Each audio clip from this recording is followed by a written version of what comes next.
অতি সম্প্রতি বেশ কয়েকজন সাংবাদিকের চাকরি গিয়েছে, ৩ জন সাংবাদিকের ৩টি টেলিভিশন স্টেশন থেকে। তাদের অপরাধ ছিল তারা সংস্কৃতি উপদেষ্টা মোস্তফা সরোয়ার ফারুকী তাকে কিছু প্রশ্ন করেছেন এবং সেই প্রশ্নের উত্তর দিতে গিয়ে মোস্তফা সরোয়ার ফারুকী বিক্ষুব্ধ হয়েছেন, বিব্রত হয়েছেন, রাগান্বিত হয়েছেন। প্রশ্নগুলো সময়ের বিবর্তনে অনেকের কাছে যাকে বলা হয় আপত্তিকর মনে হতে পারে এই সময়টাতে, এবং হওয়াটাই স্বাভাবিক।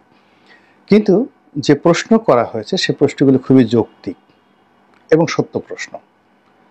যেমন আপনি যাকে তাকে খুনি বলতে পারেন না, কখনো কোনো অবস্থাতেই আপনি কোনো একটা মানুষকে খুনি বলতে পারেন না। খুনি বলার যে অধিকার এটি কেবলমাত্র বিচার বিভাগের রয়েছে। তো উনি যারা সাংবাদিক প্রশ্ন করেছেন যে খুনি বলা হচ্ছে কেন, এই গেল এক। ২ নম্বর হলো যে বলা হচ্ছে যে শেখ হাসিনা এতগুলো খুন করেছেন, তো একজন মানুষ এতগুলো খুন কিভাবে করেন, এই প্রশ্নগুলো করা হয়েছে। তো এটার লিগ্যাল যে ব্যাকগ্রাউন্ড বা এটার যে লিগ্যাল প্রসপেক্টিভ বা পারপাস, আপনি যেটাই বলেন না কেন, এটা মোস্তফা সরোয়ার ফারুকী না জেনে তিনি এখানে আবেগকে প্রশ্রয় দিয়েছেন।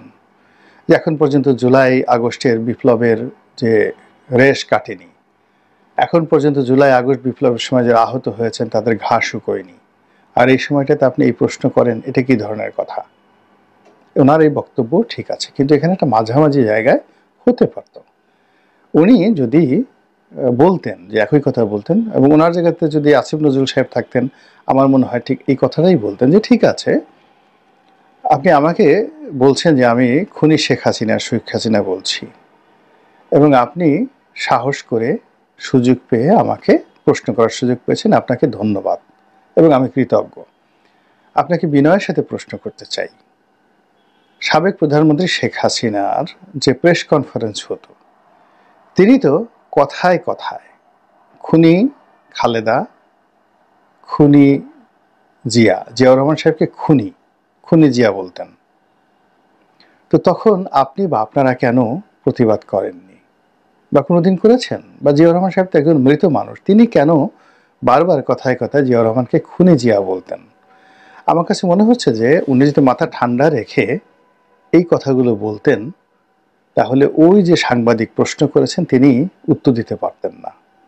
দ্বিতীয়ত তিনি অবনত হতেন। তারপর যদি মিস্টার ফারুকী বলতেন যে দেখুন, এই যে জুলাই আগস্ট বিপ্লব, সেই বিপ্লবের একটা সফলতা হলো যে কথা শেখ হাসিনার সামনে আপনি বলতে পারতেন না, সেই কথাটি এখন আপনি আমার সঙ্গে বলতে পারছেন। থার্ডলি হলো আমি কেন শেখ হাসিনাকে খুনি বলছি। আইনের দৃষ্টিতে আপনি যে প্রশ্নটা করেছেন সেই প্রশ্নটা ঠিক, কিন্তু আমি যে চেয়ারটিতে বসে আছি এটি জন আকাঙ্ক্ষার একটি ফসল।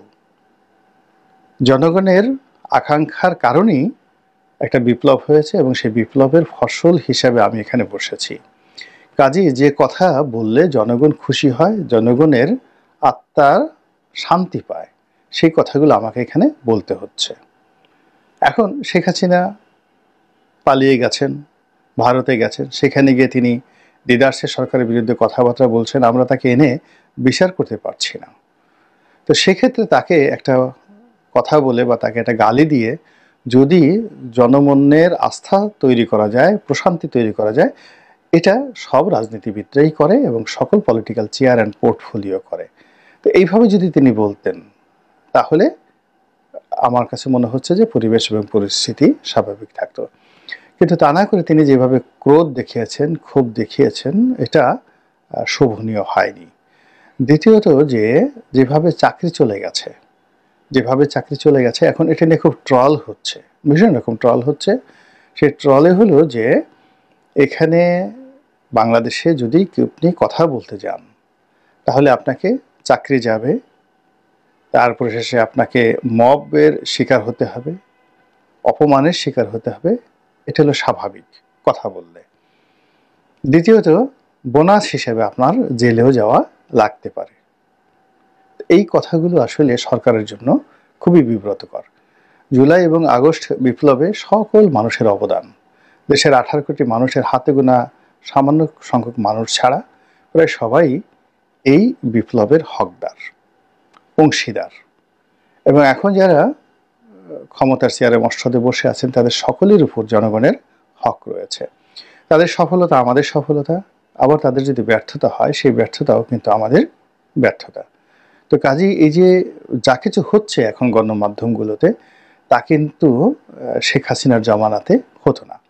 তখন দেখা গেল যে ডিজিএফআই থেকে একটা টেলিফোন করা হতো। ধরুন একজন ডিজিএফআই থেকে ফোন করেছেন কর্নেল, তো পত্রিকার সম্পাদক তার সম্পর্ক রয়েছে একজন জেনারেলের সঙ্গে, তিনি হয়তো জেনারেলকে ফোন করলেন, মিনিমাইজ হয়ে যেত। জেনারেল সাহেব বললেন যে না এটা আমি পারবো না, এটা উপর থেকে এসেছে, মন্ত্রী সাহেব বলেছেন, প্রধানমন্ত্রী কার্যালয় থেকে এসেছে। তখন সম্পাদক তার সাধ্য অনুযায়ী সেই জায়গাতে তারা চেষ্টা করতেন, তদবির করতেন, আর ব্যর্থ হলে মনে করতেন আচ্ছা ঠিক আছে, ইটস ওকে, ইটস ওকে। কিন্তু তার মুভ করার যথেষ্ট সুযোগ ছিল। কিন্তু এখন যে অবস্থা হয়ে গেছে যে আপনি যখনই কোনো গর্তের মধ্যে পড়ে গেছেন, ওই গর্ত থেকে বেরোনোর আর কোনো উপায় নাই। আপনি যদি কোনো মবের মধ্যে পড়ে যান, সেটা আপনি উপদেষ্টা হন, মেজর জেনারেল হন, লেফটেন্যান্ট জেনারেল হন, সেনাবাহিনীর প্রধান হন, ডক্টর মোহাম্মদ ইউনূস হন, শেখ হাসিনা হন, সাবেক মন্ত্রী হন, আওয়ামী লীগের নেতা হন, ডাজ নট ম্যাটার।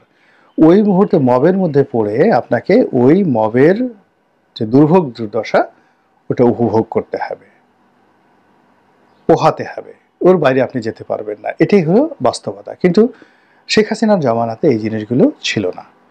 সংবাদপত্রে দুটো কাজ করা হতো, অর্থাৎ বিজ্ঞাপন কমিয়ে দেওয়া হতো, বিজ্ঞাপন দেওয়া হতো না। প্রথম আলো থেকে শুরু করে যারা পত্রিকা ছিল তাদেরকে বিজ্ঞাপন দেওয়া হতো না। আর ওই সাংবাদিকদেরকে, নির্দিষ্ট বড় বড় পত্রিকার সাংবাদিকদেরকে গণভবনে ঢুকতে দেওয়া হতো না। এটা ছিল প্রথম শাস্তি।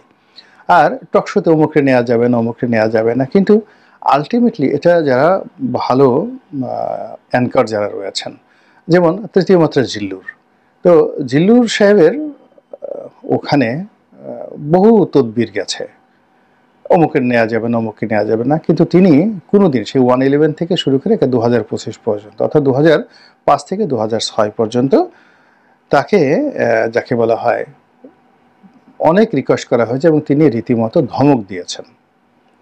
সেই ডিজিএফআই এর কর্মকর্তা তো তাকে টেলিফোন করতে সাহসই পান নাই। তারা বড় জোর শাইখ সিরাজকে টেলিফোন করেছেন, সাগর সাহেবকে টেলিফোন করেছেন। জিল্লুরকে কোনো আওয়ামী লীগের মন্ত্রী, এমপি কিংবা ডিজিএফআই এর কর্মকর্তা টেলিফোন করতে পেরেছেন এরকম নজির কেউ বলতে পারবে না। ডিজিএফআই কেউ বলতে পারবে না যে আমি জিল্লুরকে টেলিফোন করে ভয় দেখাচ্ছি। কিন্তু এখন দেখুন সেই জিল্লুর সাহেবের বক্তব্যের মধ্যে দেখেন এখন সে জামাতকে ভয় পাচ্ছে, এখন সে হরকতুল জিহাদকে ভয় পাচ্ছে, এখন সে সমন্বয়কদেরকে ভয় পাচ্ছে, সরকারকে ভয় পাচ্ছে। এবং তার এই কথাগুলোর মধ্যে কিন্তু আপনি দেখবেন যে সে এখন তার শোতে যে কথাগুলো বলতে পারছে না সেই কথাগুলো তার ইউটিউব চ্যানেলে এসে বলছে। তো এতেই বোঝা যায় যে সংবাদপত্রের স্বাধীনতা কোন পর্যায়ে রয়ে গেছে। আপনার এই বাংলাদেশে 111-এর পর থেকে এ পর্যন্ত, অর্থাৎ শেখ হাসিনার পুরো জমানাটিতে যদি সবচেয়ে বেশি লড়াই করে থাকে সেটা হলো মানব জমিন। এবং এটাকে ম্যাটেরিয়ালাইজ করার জন্য মতিউর রহমান এবং মানব জমিন, বিশেষ করে 2023 সনটা এবং 2024 সন পুরো সময়টা যে যুদ্ধ করেছেন, একেবারে রীতিমতো উনি তো অসুস্থ হয়ে গেছেন, ওনাকে দীর্ঘদিন লন্ডনে থাকতে হয়েছে, ওনার হার্টের উপর প্রবলেম হয়েছে। তো সেইগুলো করেও তিনি একটা ব্যালেন্স রক্ষা করতে পেরেছেন, তার পত্রিকাটা সুন্দরভাবে চলেছে এবং তিনি স্বাধীনভাবে মত প্রকাশ করতে পেরেছেন। এবং তিনি যে সকল যুগান্তকারী রিপোর্ট তিনি করতেন ওই সময়টাতে, সেই রিপোর্টগুলো তিনি এখন এই সময়টাতে করতে পারছেন না। একই কথা নুরুল কবিরের ক্ষেত্রে প্রযোজ্য। এখন বিশেষ করে ধরেন কতগুলো পত্রিকা, আমি নাম বলবো না, 3-4টা পত্রিকা যাদের ঐতিহ্য ছিল তারা এখন সরকারের রীতিমতো দালাল এবং সমন্বয়কদের দালালে পরিণত হয়ে গেছে। তাহলে এই যে আমরা যে স্বাধীনতার কথা বলছি, বাক স্বাধীনতার কথা বলছি, এটার সঙ্গে আওয়ামী লীগের জমানার স্বাধীনতা, এখানে আরেকটা কথা, এখানে যে বাল শব্দটি ব্যবহার করে হচ্ছে, বাল মিন্স মানে চুল নয় বা গোপনাঙ্গের লোম নয়। এখানে বাল বলতে যেটা বোঝাচ্ছি সেটা হলো আওয়ামী লীগের ঠাট্টা করে মানুষে BAL বাল, এটা সাদাল্লাউদ্দিন কাদের চৌধুরীর সময়, মানে উনি প্রথম বলেছেন যে আওয়ামী লীগ মিনস বাংলাদেশ আওয়ামী লীগ, BAL, বাল। তো এখন সেই বালের যুগে অর্থাৎ আওয়ামী লীগের যুগে যে বাক স্বাধীনতা ছিল, সেই স্বাধীনতাটাও এখন তো রইল না। এবং এটা একজন উপদেষ্টার বিরুদ্ধে কথা বললে চাকরি চলে যাবে, একজন সার্জিসের বিরুদ্ধে কথা বলে চাকরি চলে যাবে, আর একজন মাহফুজের বিরুদ্ধে কথা বলে চাকরি চলে যাবে। এটা কি ধরনের কথা? এই জিনিসগুলো তো সাস্টেন করবে না, আলটিমেটলি এগুলো সাস্টেন করবে না। এবং এই জিনিসগুলো আসলে মানে আপনাদেরকে যারা আছেন তাদেরকে দুর্বল করবে, সরকারকে দুর্বল করবে, পুরো প্রশাসন যন্ত্রকে দুর্বল করবে। এবং এর ফাঁকে ফাঁকে ফাঁকে ফাঁকে অনেকগুলো যাকে বলা হয় মুখ তৈরি হয়ে যাবে দেশে বাইরে। কারণ আপনি তো সামাজিক মাধ্যম বন্ধ করতে পারবেন না। আপনি বাংলাদেশে ধরেন যারা বসবাস করেন তাদেরকে আপনি নিয়ন্ত্রণ রাখতে পারবেন, কিন্তু দেশের বাইরে থেকে যারা এই কাজগুলো করছেন তাদেরকে নিয়ন্ত্রণ করতে পারবেন না। ওটা আরও ডেঞ্জারাস হয়ে যাবে পুরো কাজের জন্য। ফলে আমি মনে করি যে যে সকল সাংবাদিকের চাকরিচ্যুতি ঘটেছে তাদেরকে পুনর্বহাল করার জন্য সরকারের পক্ষ থেকে উদ্যোগ নেওয়া উচিত। এবং সংবাদপত্র জগৎ ভালো নেই, এই জগৎটা খুবই একটা সেন্সিটিভ একটা জগৎ। এই জগৎ ভালো না থাকলে বাংলাদেশ ভালো থাকবে না, এই জগৎ ভালো না থাকলে সরকার ভালো থাকবে না। এই সময়টাতে বড় বড় পত্রিকাগুলো আপনি গিয়ে দেখেন, প্রথম আলো, বাংলাদেশ প্রতিদিন, তারপরে সমকাল, যুগান্তর, প্রায় সব পত্রিকাগুলোতেই প্রচণ্ড রকম সমস্যা দেখা দিয়েছে। আর যেগুলো দর্শক নন্দিত যে টেলিভিশন মাধ্যমগুলো রয়েছে, যাদের প্রচুর ভিউ রয়েছে, আপনি বাংলা ভিশন, তারপরে এটিএন নিউজ, সময় টেলিভিশন, যমুনা টিভি, এখন এইগুলোর কণ্ঠরোধ আপনি যদি করে ফেলেন না, পুরো ইন্ডাস্ট্রিটা নষ্ট হয়ে যাবে, পুরো ইন্ডাস্ট্রিটা নষ্ট হয়ে যাবে। টিকটক জনপ্রিয় পেয়ে যাবে, অন্য যারা টিকটকার রয়েছেন তারা শক্তিশালী হয়ে পড়বেন, এবং একটা টিকটকের কারণে দেখা গেল যে পুরো বাংলাদেশে আর একটা গণবিপ্লব হয়ে যেতে পারে। কিন্তু সংবাদপত্রের মাধ্যমে যদি জনমত তৈরি হয়, সাংবাদিকদের মাধ্যমে যদি জনমত তৈরি হয়, যে সাংবাদিক প্রশ্ন করেছে তার এই প্রশ্নটাকে যদি আপনি ধরেন যে এই প্রশ্ন he is representing a certain class of people, even সে ধরুন আওয়ামী লীগকে রিপ্রেজেন্ট করছে, সে শেখ হাসিনার দোসর এবং শেখ হাসিনার কথা মতো সেই কাজগুলো করেছে, এই জন্য তো আপনার খুশি হওয়া উচিত যে আপনি এমন একটা গণতন্ত্র দিয়েছেন, এমন একটা ওপেন সিস্টেম চালু করেছেন যার কারণে শেখ হাসিনার লোক আপনার সামনে আসতে সুযোগ পাচ্ছে। এটা তো আপনার জন্য গর্বের একটা বিষয়। কিন্তু তা না করে যা হচ্ছে এই মুহূর্তে এই বাংলাদেশে, এখন সবাই বলার চেষ্টা করছেন যে এর সাথে আওয়ামী লীগ জমানাতে ভালো ছিলাম। এটা তো সাধারণ জনগণ বলছে। এখন সংবাদপত্রের লোক যাদের সহযোগিতা আপনাদের লাগবে, এই সংবাদপত্রের জগৎ, প্রিন্ট মিডিয়া, ইলেকট্রনিক মিডিয়া, আমি বললাম আমি এই জগৎটার সঙ্গে 1986 সন থেকে আছি ডাইরেক্টলি, 5 বছর চাকরি করেছি। তারপরে 2009 থেকে দেশের প্রথম শ্রেণীর সব পত্রিকাগুলোতে লিখছি। তো যার জন্য এই পত্রিকার জগতের ভিতরের যে অভ্যন্তরীণ খবরগুলো, এটা আমি হৃদয় থেকে অনুভব করতে পারি, বুঝতে পারি, এবং সেখান থেকে বলছি তারা ভালো নেই। এবং তারা যখন ভালো থাকবে না তখন তারা অন্য সবার মতো চিৎকার এবং চেঁচামেচি করবে না, আমরা যেটাকে হাউকাউ বলি, সেটা করবেন না। তারা ইন্টেলেকচুয়াল লেভেলে আপনাকে আঘাত করবেন, এবং এই ইন্টেলেকচুয়াল লেভেলে আঘাতের ফলে পাকিস্তান ভেঙে টুকরো হয়ে গিয়েছিল এক ইত্তেফাকের কারণে। তারপরে এই ইন্টেলেকচুয়াল লেভেলে সবকিছু ঠিকঠাক না রাখার কারণে দেখা গেল যে বঙ্গবন্ধুর জমানা তছনছ হয়ে গিয়েছিল। একটা মাত্র পত্রিকা, গণকণ্ঠ, এবং জনকণ্ঠের মতো একটা মাত্র পত্রিকা, অনলি একটা পত্রিকা জনকণ্ঠ। সেই জনকণ্ঠের কারণে সেই বিএনপি সরকারের পতন হয়েছিল এবং আওয়ামী লীগের অভ্যুদয় হয়েছিল, অনলি একটা পত্রিকা জনকণ্ঠ। কাজেই আবার এই যে 111, প্রথম আলোর কারণে কিন্তু ডেইলি স্টার, এই দুটো পত্রিকার কারণে কিন্তু 111 এসেছে। আবার এই যে গত 8-10 বছর যাবৎ শেখ হাসিনার বিরুদ্ধে জনমত তৈরি করার জন্য প্রথম আলো, ডেইলি স্টার থেকে শুরু করে মানব জমিন, এই পত্রিকাগুলো যে গুরুত্বপূর্ণ ভূমিকা পালন করেছে, নয়া দিগন্ত অত্যন্ত গুরুত্বপূর্ণ ভূমিকা পালন করেছে, খুবই কৌশলে। আমার দেশ খুব ধর মার কাট এরকম চেষ্টা করছে, আউট হয়ে গেছে, কিন্তু ওনারা কিন্তু টিকে ছিলেন।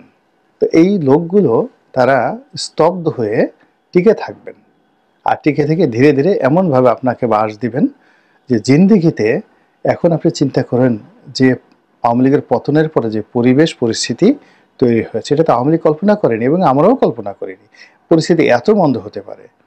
এখানে শাহজাহান খাঁকে যেভাবে, আনিসুল হককে যেভাবে, সালমান এফ রহমানকে, অন্যান্য আওয়ামী লীগ নেতাদেরকে যেভাবে অপদস্থ করা হচ্ছে, এটার 10 টাইমস হবে, আগামীতে 10 টাইমস হবে।